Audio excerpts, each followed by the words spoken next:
Sanibonani emsebenzini isitolo. Kade ngagcina ukunipostela indaba la kwi-channel yethu. Izolo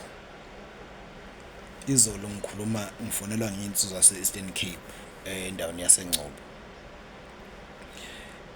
Ingomunye wabalandeli bami noma bethu lapha kwi-channel yethu Transformation Live. Nakhona la kwi-Emsebenzini Store imuntu oyilandela kakhulu iy'nkulumo engizenzayo. Le ndoda ingixoxela a very interesting story esifundisayo futhi. Ngeke ngisho isibongo sawo negama kodwa yaseNgcobo. Isebenza eCape Town. Iy'ndawo zase-Cape Town-ke ziyangihlula ukuyibiza. Zangihlula ukuyibiza lezi ndawo ezi-Afrikaans. Lo mfo uthi that was 2014. Khuluma ngento eyenzeka 2014. Uthi ningadinwa manizwa ngathi khona ihubayo ngiseduze komfula la. Ngise-Underberg eMkhosini Royal Sun. Le ndawo engihlale nginxenxa kuyona ukuthi ngizobhukha kuyona. Iplaza leli. Iplaza ningabona nje manje kuyabanda kodwa kunama electric blanket, kunama fireplace, kuna things that will keep you warm. It's very interesting experience nje ukuzolala efarm, ulale kuyihotela lakhiwe ngamaplanga elinembhede warm. So manizwa kunomfula eduze uthulele ubuka phandle. Umfula kunanamahashi, sekufakwe namahashi la nikwazi ukuthi manikho kunama activities amaningi, swimming pool and all those things. Niyakwazi ukuzopicnica, niyakwazi ukwenza noma yini enifuna ukuyenza. Kuyakhiwa futhi nehall yokuzoshadela izoba khona everything.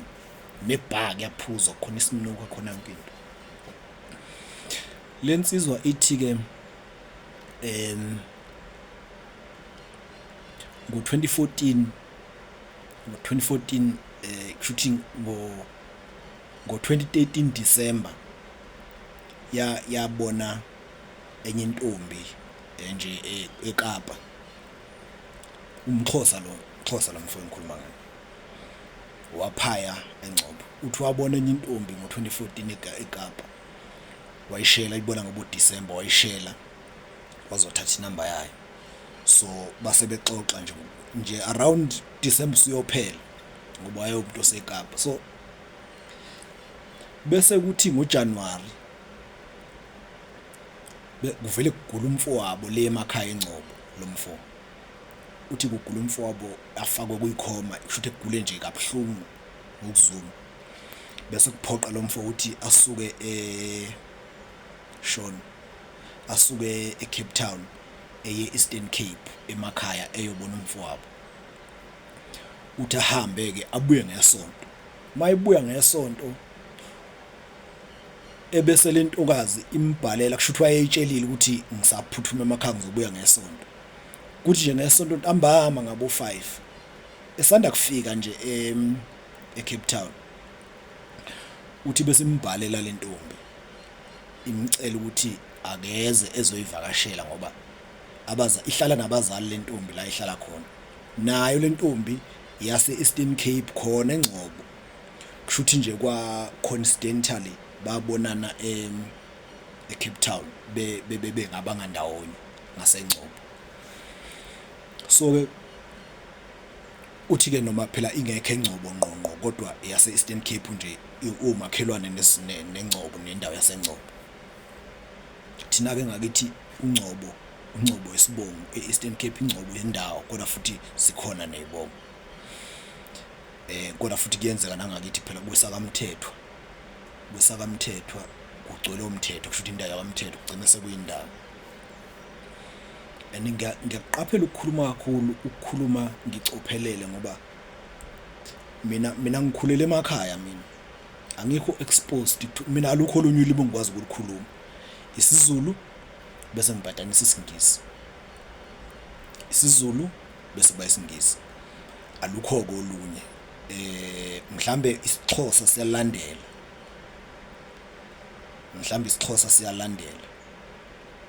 Ngoba sona umuntu omXhosa singakhuluma nje ngimuzwe mhlawumbe yilokho nalokho engeke ngize ngikuzwe bese mhlawumbe futhi ngikubuza phela ukuthi aka clarify ukuthi what is this umpu, what is yini umpu, bese esho ukuthi hayi umpu is this thing. But then ngiyawathanda mina wonke ama ethnic groups, all the nations, black nations nje mina kimi kuyafana ngoba I have studied history yethu thina as Zulus, as Xhosas, as Tswanas, Pedis. I've learned that we are one thing. But due to our geographical location, abanye bethu becabanga ukuthi singabantu abehlukene and all that. That is man-made by white supremacists.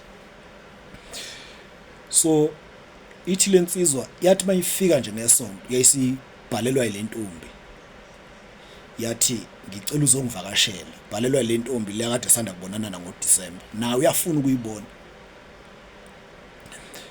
Uthi ke kwasho ukuthi ukhathele suka Eastern Cape, musuka phela Eastern Cape eCape Town kukude. Uthi wayekhathele ngendlela yesimanga. Uthi ayitshele lentokazi ukuthi hey yazi ngikhathele mama, ngikhathele, ngiyangibona ukuthi ngiphaphathile ebusweni kodwa ngivuke ngageza ngalukhuza, but ngiyabanda la, ngibanda kodwa kamnandi. So these are the things engifuna ukuthi kufanele nizoyi-experience la. Uthi ke soyifaka inombolo la phezulu. Le ndawo ise-Underberg, mawusuka nje e-Underberg, musuka e-Underberg ngako busuka nje ngawo uhawe kubheke e-Underberg, awufike edrobheni e-Underberg ungena ngathi eKilmon. Biyaziwa ngumzimkhulu River Lodge, but sekuyimkhosi, sekusemkhosi neRoyal Sun. Uthi ke lo bhuti imcele lentokazi ithi hayi ngicela uzongivakashela ngoba abazali abekho, hlala nabazali. Uthi lo mfo ayitshende hey ngikhathele man, as much as ngithanda ngizokubona kodwa hey ngikhathele. Uthi ukovelwa ikhathele.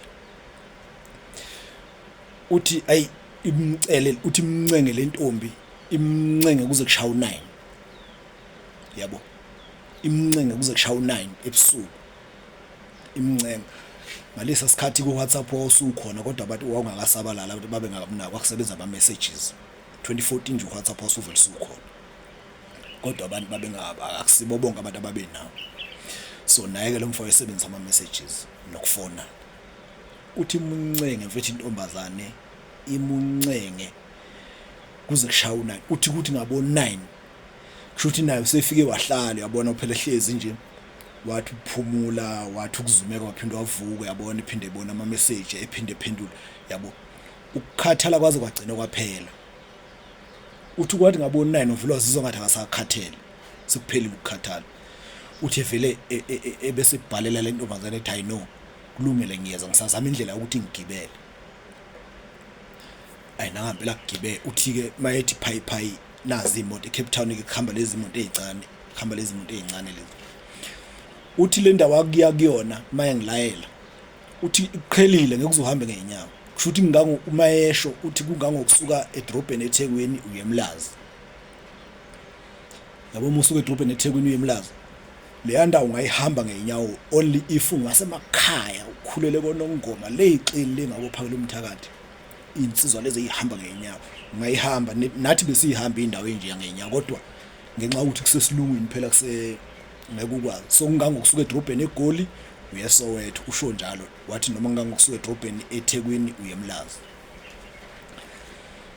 Uthi ke lo mfo kuthe bese vele ethola imoto okuyitshena le ntombazane hayi sengiyitholile imoto. Ngiyayikhohlwa indawo ukuthi angizazi lezi zinto, ngiyayikhohlwa indawo ayisuka kuyona eya kule ntombazane ngoba abase Cape Town bebezoyazi.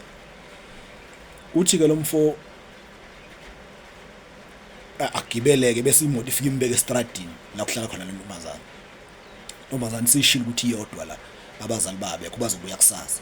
Kushuthi abazali ngathi babehambe ngoLwesihlanu, kwasho ukuthi nawo lensizwa ayikho phela isengcobo nje bathi kugula umfowabo. So abazali bazoze bebuye ngomsombuluko. Uthi ke uthi lo mfo mayifika ke estradini ayahamba afike esangweni beyifonela le ntombazane type sengifikile izintombazane zomvulela. Mayisifikile intombazane bese ebesivula uthi ini yona inhle phela, uthi igqoka i-dress i-night legcina la le umuntu angathi mayiphamisa isandla vele sale nqunu qoke yona yodwa. Uthi hayi ifike imvulele egate nangena. Mayengena nezokhala nezinyoni uma ngikhuluma ngikwi-front. Uthi bese uthi lo mfo bese izomhlangabeza ke esangweni imvulela angene bese ivala isango ebesingena naye endlini. Angithi abazali abekho umuntu bengena ekitchen beze beyongena ekamereni la lentombazane. Uthi lo mfo bese ngifika ngihlala ngishuma ngene ekamereni bese ehlala embedeni. Uthi mangiqeda ukuhlala embedeni bese intombazane iphuma iye ekamereni iye ekitchen. Ifike ekitchen ithela ijuice. Abakabingelelani nje formally yabo lokho ukuthi ke awusithanda sami nani abakabingelelani formally. Uthi ke lo mfo mayifika mayiqeda nje ukuthela ijuice intokazi le ebesimlethela uthi akayiphuze avele ayithatha ijuice ayiphuze fast. Angithi manje useyijahe ukuthi yena qala inkonzo la yabo qala inkonzo yasekamereni ngabukabi naye seyibona inhle phela manje intombazane le ukukhathala lokho ebekukhona uthi sekuphele ngazi ukuthi nje akaze yengisho akaze yengisho le kubo Eastern Cape. Uthi lo mjida ifoni yakhala ka4 yale ntombazane 4 times. Uthi wathi meqeda ijuice esaphuza ijuice yakhala ifoni yale ntombazane. Yayiphendula le ntombazane angithi yathi mayimnika ijuice yabo lokho ukuthi move akashela umuntu bese ebana lokho kuphithiza nje kulethela ijuice abuye ungena ekitchen nani yabo lokho kuphithiza nje okuncane akwenzayo before nihlale phansi nixoxe formal. Ithi ke lensizwa ithe mihle iphansi yakhala ifoni yale ntombazane. Yakhuluma nefoni intokazi yayongena mfana nje ikhothe date. Ngiyarecorda la namanje hayi sivele yonakala le video le hey. Kodwa ke ngizoqhubeka nayo noma kunjalo. Ithi ke ngizoqhubeka nawo ayi usevelile. So ithi ke lensizwa ifoni yakhala ka4. Uthi yathi mayimnika ijuice nje lentokazi yakhala ifoni yayo. Yayisi ingene ikhuluma nefoni ekitchen. Wabuya lo mfo wayiphuza ijuice wayiqeda. Yayisi ibuye intokazi yathatha iglass sibuyisele ekitchen. Yathi mayibuye ekitchen yakhala ifoni okwesibili. Yaphinde yayithatha intokazi le yayiansa yangena naye ekitchen yabona yayisibuya fast nje. Uthi ke lo mfo kuthe mabe sebeqala nje bethi babingelelana ke nje lokho kubingelelana kahle yabona okuformal ukuthi hayi manje sithandwa sami yasikhala futhi kwesithathu ifoni. Yayithatha le ntombazane yayiansa yaphuma nayo yangena ekitchen yasiphuma eminyango. Uthi lo mfo kwesikhashana uthi lo mfo kulokwesithathu ifoni kwangathi isikhathi kwangathi le ntombazane ithatha isikhathi ukufika ukubuya. Uthi lo mfo bese ngiyolunguza angazi noma walunguza kwesi4 kuloku ka4 noma kuloku kwesithathu. Kuthi uthi ngagcina sengisukuma. Uthi wagcina sesukuma nengubo ngoba phela wayinqune esembedeni. Wasukuma wangena ekitchen walunguza mayithi yalunguza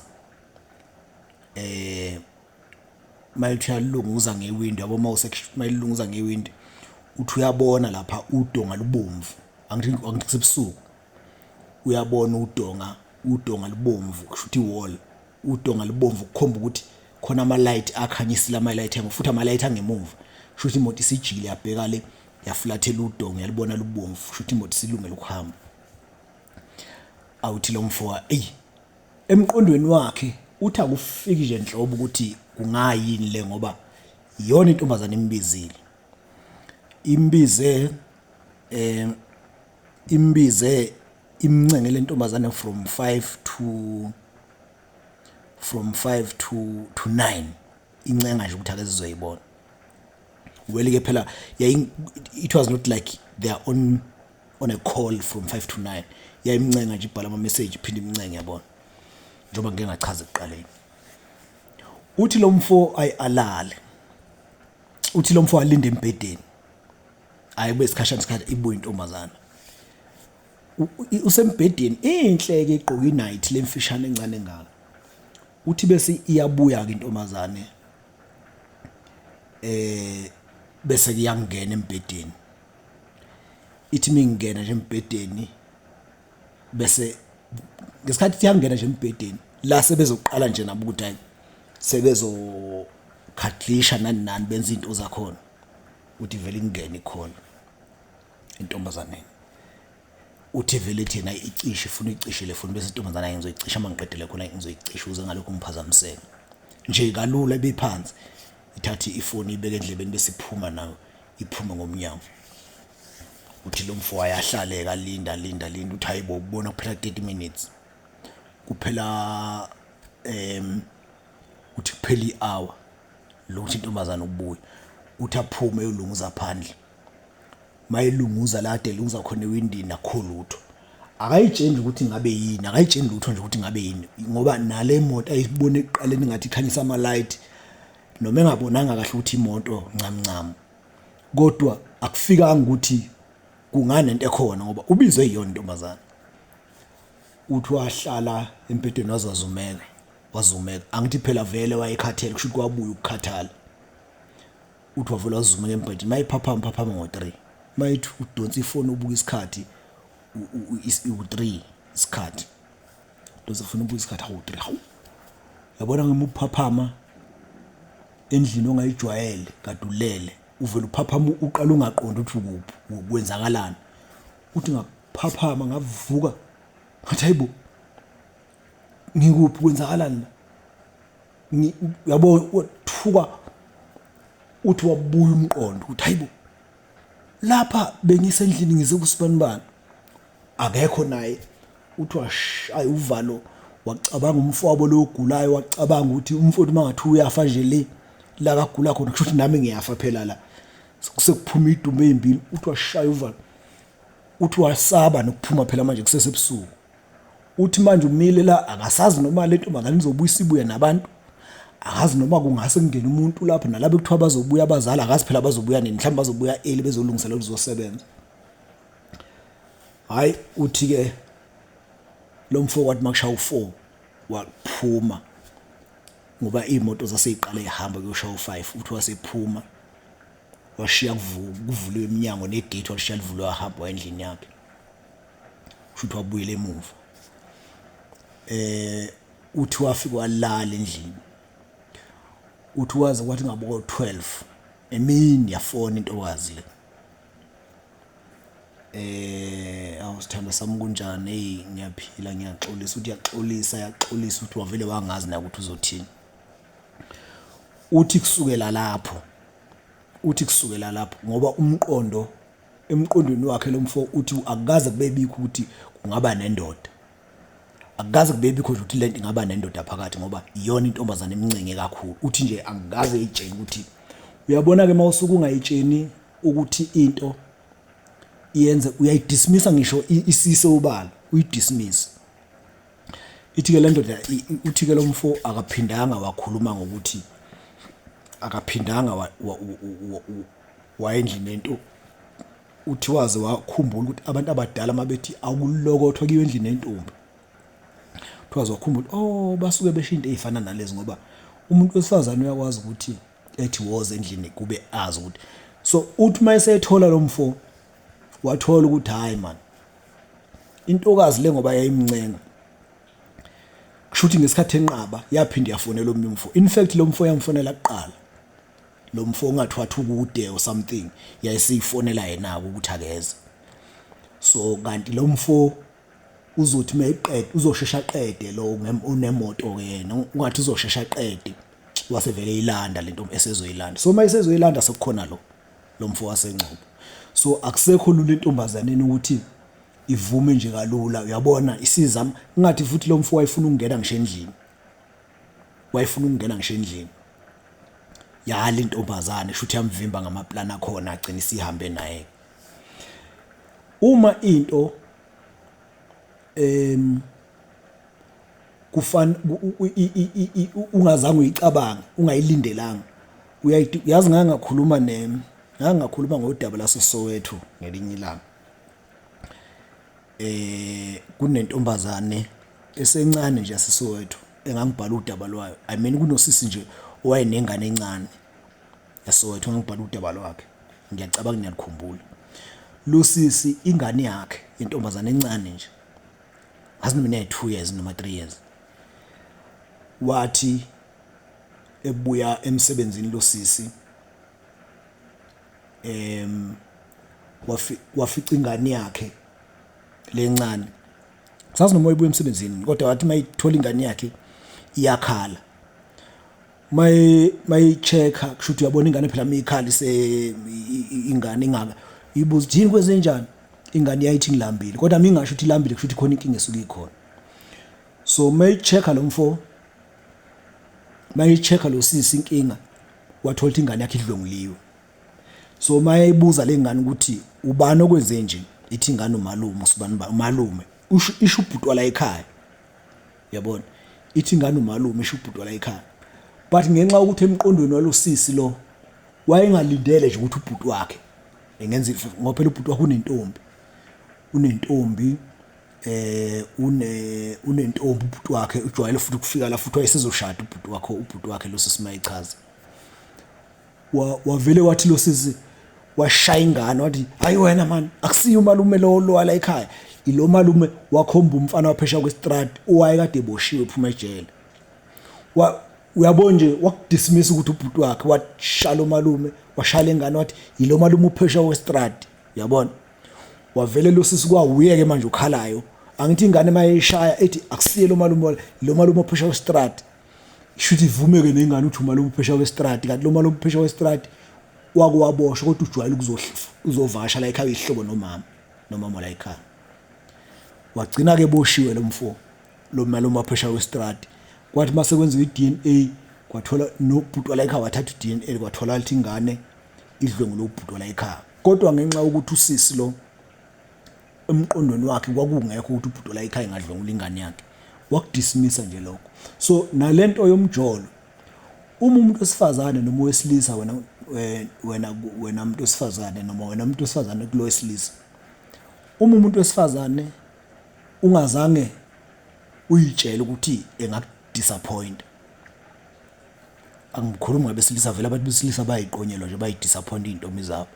Umuntu wesilisa kanendaba ukuthi uthola intombi emthanda emkhotha ngisho inzipho emkhotha ngisho impandla akanendaba nalomuntu wesilisa ngakusasa uvuka qonyo futhi uvuka ashela qonyo.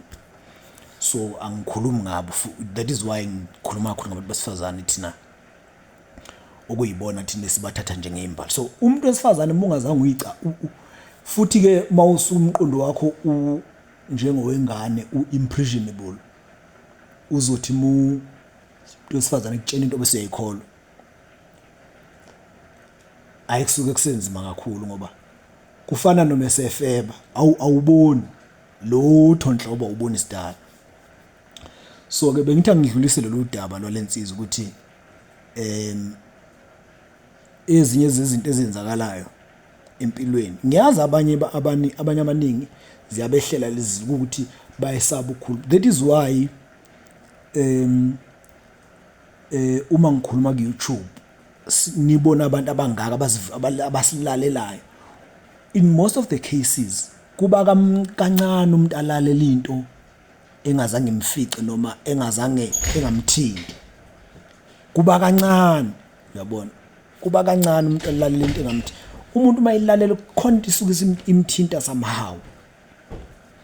But ke siyabonga kakhulu siyathemba ukuthi kukhona enizokufunda. Please keep on subscribing to this channel please. Thank you.